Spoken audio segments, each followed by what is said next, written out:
Oi, gente! Última live, tá? Live de correção, semana 15, volume 10, capítulos 28, 29 e 30. Selecionei 3 exercícios de cada um, tentando mixar aí exercícios discursivos e objetivos. Então, bora lá sem mais delongas para que a gente não fique muito tempo aqui, tá? Opa, soluçou, professora? Por que não tá indo? Por que você não vai, perfeito? Aê! Para a despedida, meus crushes, David Harvey e Milton Santos. David Harvey é ainda mais importante nessa live, porque a gente tem acho que 2 enunciados com escritos dele, né? E ele, nesse contexto aqui das nossas aulas, está trabalhando com a ideia da circulação do capital. Quase fiz uma besteira aqui, gente, só um pouquinho. Com a circulação do capital e com a ideia de interligação, né, entre os espaços, entre as instituições principalmente, tá? E Miltinho, visões de globalização, principalmente vindo de um país considerado subdesenvolvido, né?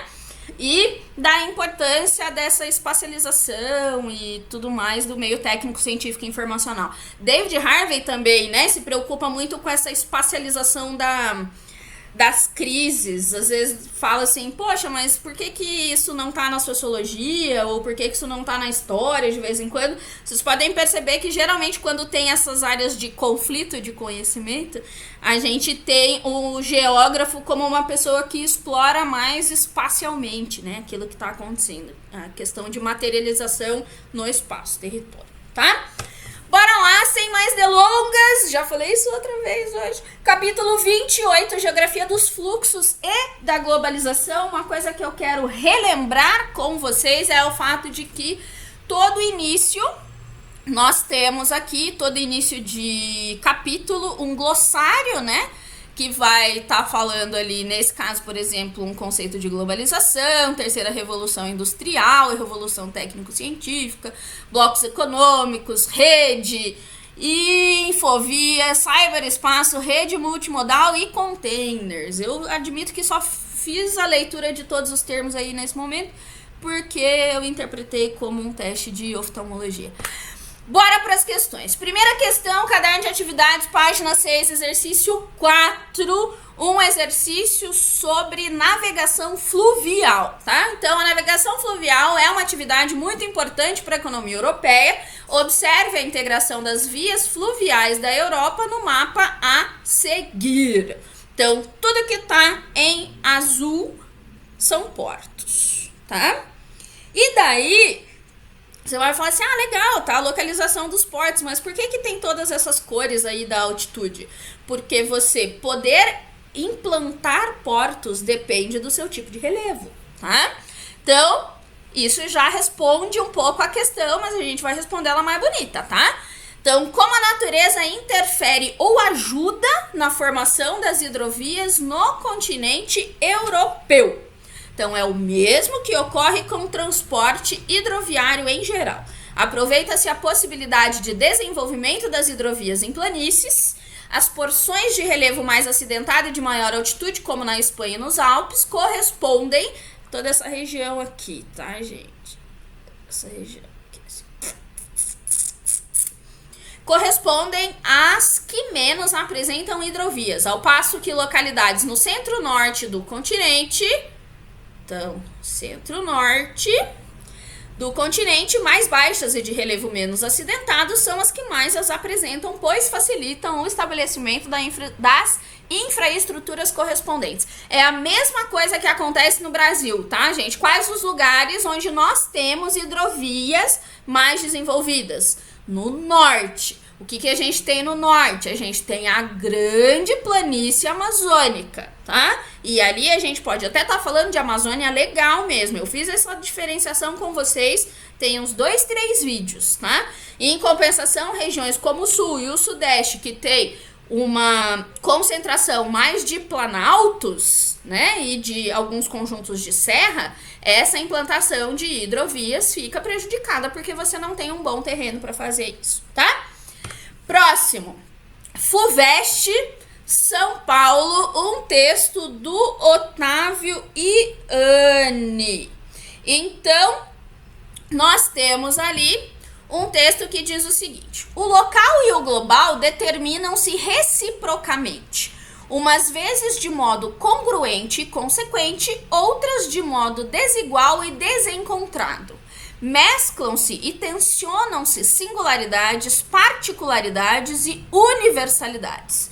Conforme Anthony Giddens, vocês devem ter visto esse cara em sociologia, a globalização pode assim ser definida como a intensificação das relações sociais em escala mundial, que ligam localidades distantes de tal maneira que acontecimentos locais são modelados por eventos ocorrendo a muitas milhas de distância e vice-versa.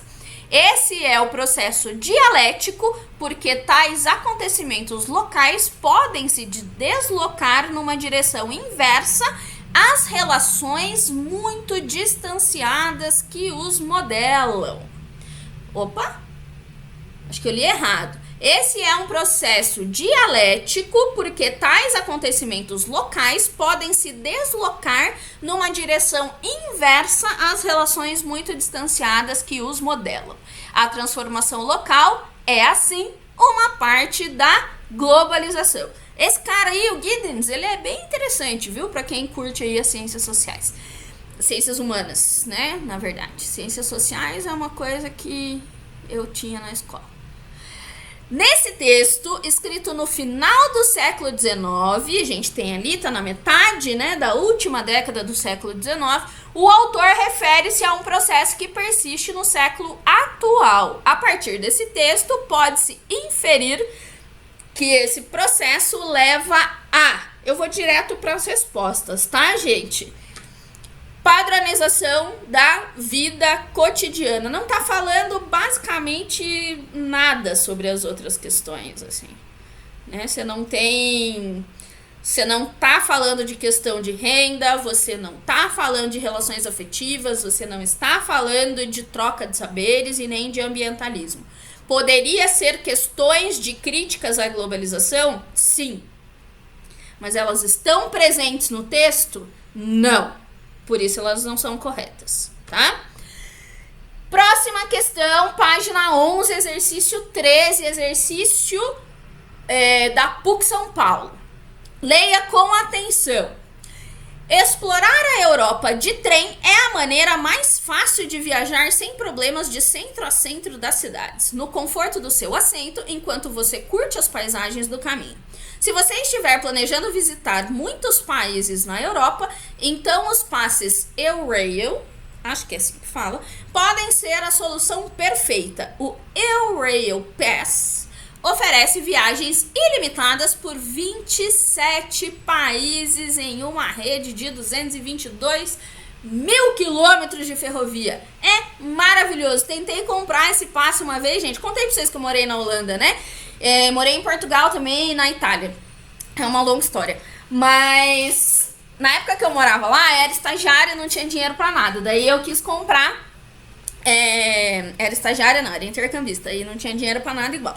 Aí eu queria comprar esse daí quando eu vi o preço não deu certo. Mas realmente, se vocês puderem, tiver grana, é bem bacana, tá? Então, comparando o sistema ferroviário europeu com o brasileiro, é correto afirmar que, tá? Então, ele tá falando ali sobre 222 mil quilômetros de ferrovia.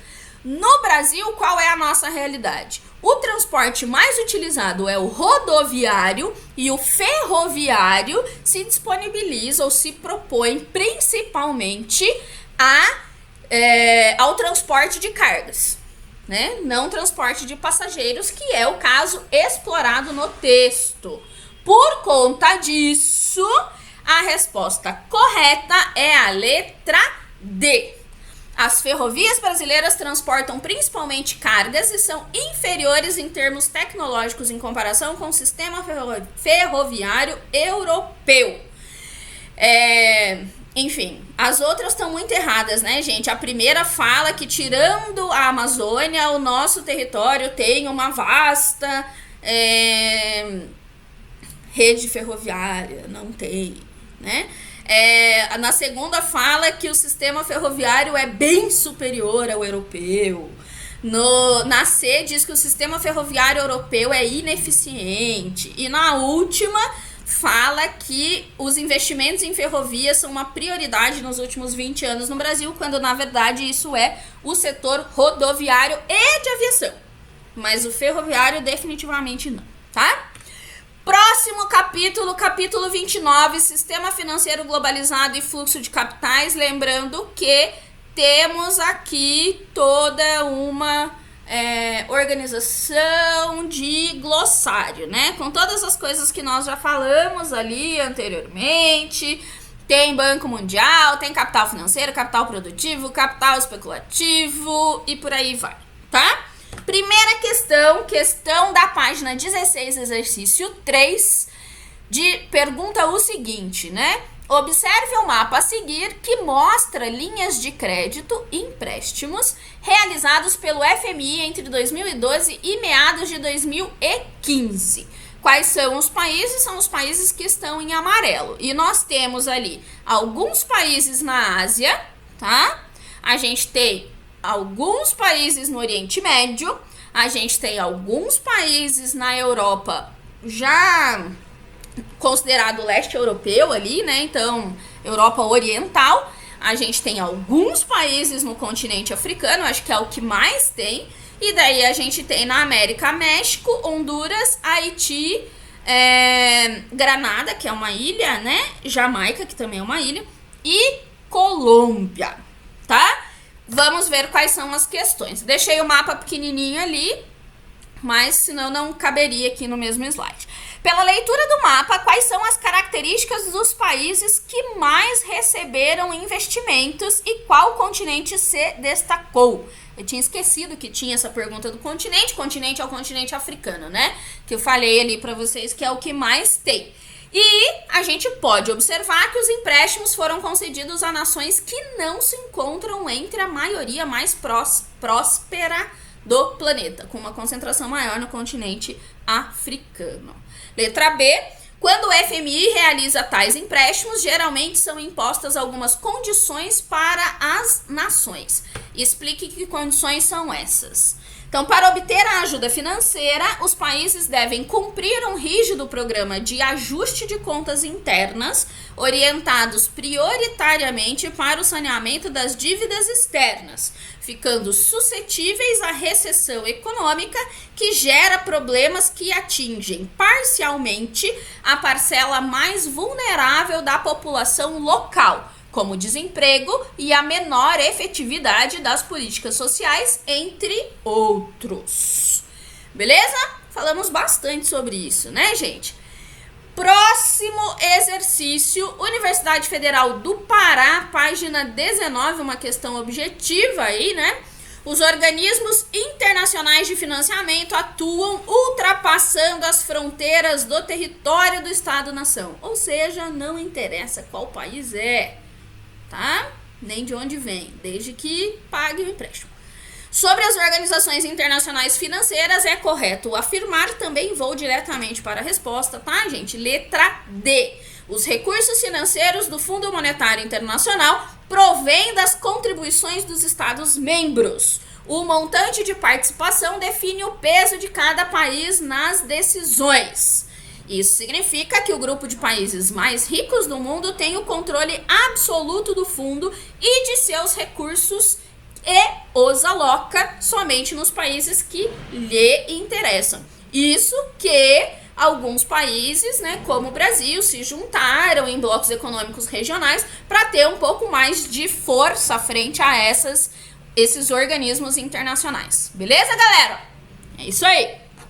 Próximo, questão do Enem, com um texto do meu crushzinho, David Harvey. Então, vamos lá. Enem, a Até o fim de 2007, quase 2 milhões de pessoas perderam suas casas e outros 4 milhões corriam o risco de ser despejadas. Os valores das casas despencaram em quase todos os Estados Unidos e muitas famílias acabaram devendo mais por suas casas do que o próprio valor do imóvel. Isso desencadeou uma espiral de execuções hipotecárias que diminuiu ainda mais os valores das casas. Em Cleveland, foi como se um Katrina financeiro atingisse a cidade. Lembrando que Katrina é um furacão, né, gente? Casas abandonadas com tábuas em janelas e portas dominaram a paisagem nos bairros pobres, principalmente negros. Na Califórnia também se enfileiraram casas abandonadas. O David Harvey faz menção a essa questão da bolha imobiliária naquele vídeo que eu fiquei azucrinando a vida de vocês por vários vídeos para assistirem, aquela animação do David Harvey, tá? Inicialmente restrita, a crise descrita no texto atingiu proporções globais devido à interdependência do sistema econômico. Justamente uma das partes que o David Harvey foca, né, os seus estudos aí. Beleza? Último capítulo, Brasil na globalização. Também temos ali um glossário, mas 3 questões. 2. Página 24. A imagem a seguir retrata uma atividade que tem sido valorizada nas discussões mundiais atuais, como no Fórum Social Mundial. Que atividade é essa e que outras áreas importantes também são abordadas. Então, quando ele toca no Fórum Social Mundial, é aquela ideia de que as organizações, ao se comunicarem ao redor do mundo, podem tentar encontrar saídas para suas questões e se unirem contra as intempéries do sistema econômico quando for preciso, tá? Então, qual atividade é essa? Os ribeirinhos no estado do Amazônia, né? Então, a atividade dos ribeirinhos.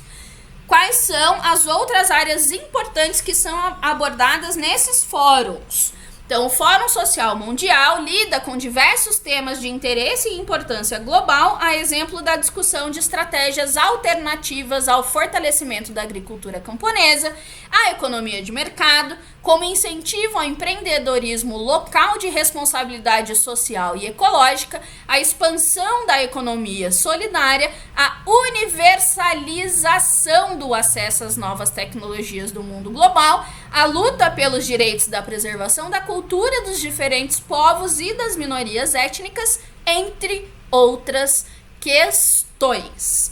Beleza? Tá ali, eu falei disso no primeiro vídeo da aula do Brasil na globalização, que, se não me falha a memória, foi na semana 12, tá? Questão 5 da URCA Ceará, uma questão objetiva. O espaço industrial brasileiro vem apresentando uma dinamicidade provocada pela mundialização da economia, pela revolução técnica, científica e informacional e por outros fatores que permitem caracterizá-lo atualmente da seguinte forma, letra E: informatização, segmentação da produção de bens, articulação entre a pesquisa e a tecnologia e a produção de novos materiais. Se vocês forem dar uma lida nas outras alternativas, tem muitas coisas que não fazem sentido, gente. Então, assim, transmissão sem rede de informação não faz sentido. Meio técnico informacional, que essa segunda alternativa, eu vou ser bem honesta com vocês, gente, eu nem entendo o que eles querem falar. É tanta coisa misturada, ó, meio técnico e informacional, que permite a secundarização, segmentação da produção mundializada e organização do setor primário pré-capitalista. Eu acho que eles estão falando de levar indústrias para outro espaço e tudo mais, mas também não é uma coisa que o Brasil faz muito, né? C. Produção de novos materiais ligados somente ao setor terciário. Cara, somente, exclusivamente, unicamente, sem exceção. Geralmente essas respostas são erradas, tá? D. Desarticulação entre pesquisa e tecnologia. Absolutamente não. Próxima, Unicamp, nossa última, outro texto do David Harvey, olha louca, do David Harvey, amo esse trecho, inclusive é de um texto bem legal chamado Espaços de Esperança, e uma questão da Unicamp que eu sempre gosto muito, que eu acho as questões discursivas da Unicamp muito bem elaboradas. Então, trecho do texto, faz cerca de 20 anos que globalização se tornou uma palavra-chave para a organização de nossos pensamentos no que respeita ao funcionamento do mundo. A palavra globalização entrou recentemente em nossos discursos e mesmo entre muitos progressistas e esquerdistas do mundo capitalista avançado, palavras mais carregadas politicamente passaram a ter um papel secundário diante de globalização. Ou seja, globalização tem sido realmente uma palavra muito importante. A globalização pode ser vista como um processo, uma condição ou um tipo específico de projeto político. Gente, como não amar esse velhinho de barbas brancas? Me diga, não tem como. Letra A. Identifique uma característica política e uma cultural do processo de globalização. Então, nós temos 2 parágrafos ali. O primeiro está falando da questão política, o segundo da questão cultural. Sobre o aspecto político, o atual processo de integração global amplia os mercados regionais de extensão quase continentais, enfraquecendo a importância das fronteiras dos estados e das barreiras alfandegárias entre eles. São fortalecidos os blocos econômicos regionais, que muitas vezes atuam como se representassem um Estado. Sua interferência manifesta-se nos cenários político, econômico e, ocasionalmente, militar.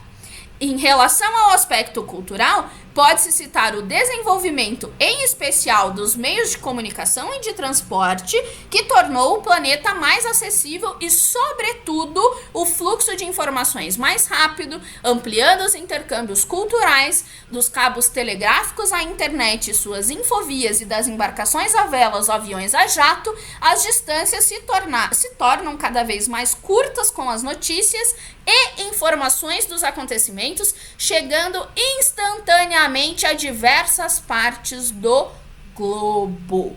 Página 8, volume 30, aquela ilustração do globo diminuindo e que a gente conversou sobre isso algumas vezes, tá? Então, é isso daí. Letra B. Quais as principais críticas econômicas dos movimentos anti-globalização? Também pegando na ideia do Fórum Social Mundial, tá? Os movimentos anti-globalização revelaram que distorções socioeconômicas prosseguiam no mundo, a despeito do fenômeno da globalização.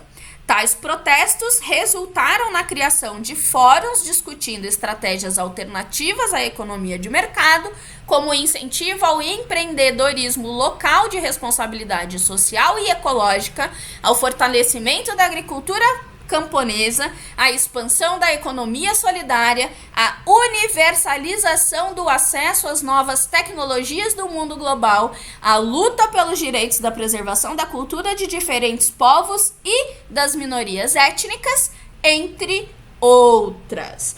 Galera, espero que vocês tenham conseguido ouvir tudo. A rua tá tudo fechado aqui em casa, mas a rua tá super barulhenta, tá?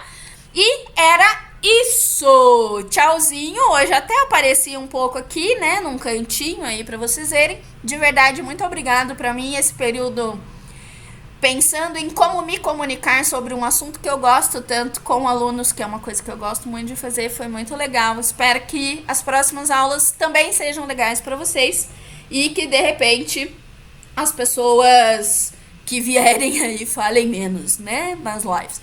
Porque, como vocês podem ver, eu falhei nisso muito. E é isso. Tchau.